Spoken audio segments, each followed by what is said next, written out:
Hello everyone, welcome to this video on how to add and customize legends in the widgets of a bold BI dashboard. Let's go over what legends are first. A legend is a text element in a widget used to identify and describe the data plotted in a widget. It helps you quickly understand the widget story. Under the Legend Settings section, you can see all your customization options. In this video, I am going to explain and configure them. Next, in this sample dashboard, the stacked column chart allows you to quickly compare different warehouses for inventory carrying cost by utilizing the legends showcased. Let me start configuring the pie chart widget and explain all the legend customization options. I drag and drop the widget into the design canvas. Next, I resize the widget. The pie chart needs a minimum of one value element and one column element to showcase data. I click on the Assign Data tab and add data in the value and column fields. Now the widget has been configured. Next, I click the Properties panel and navigate to the Legend Settings section. I click on the Show Legend checkbox to show the legend in the widget.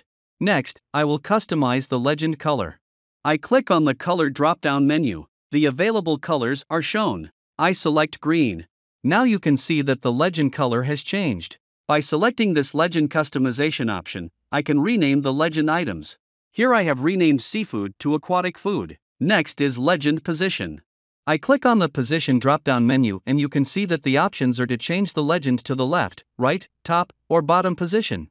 For this demo, I will change the legend position to top. Then, I will customize the legend shapes.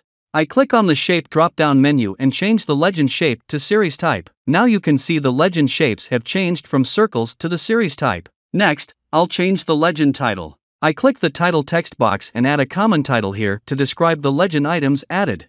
Next, I select the Legend Text Overflow drop-down menu. Here you can either trim or wrap the legend text. I apply the wrap option. And now you can see the legend text was wrapped. Let's preview the dashboard to see the changes. The legend settings were applied properly. By using this pie chart, you can easily compare sales on each product by enabling or disabling the legend categories. Next, let's go through some example dashboards to show you legends in different widgets. In this Sales Opportunity dashboard, in the Opportunity State by Owner widget, a legend at the top has been used to show open, won, and lost opportunities for each owner. In this Patient Experience Analysis dashboard, this pie chart widget showcases the customer feedbacks based on percentage. Here poor, good, average, and excellent are the feedback categories listed as legends. So, if you want to compare excellent feedback with poor feedback provided by customers, then you have to disable the other legends. Likewise, you can use legend setting options in other bold BI dashboard widgets to identify the meaning of the colors and symbols in the information presented clearly. In this video, we have seen how to add and customize legends in a bold BI dashboard successfully. Please leave a comment with any questions you may have or if there are any additional features you would like to see in bold BI. Thanks for watching.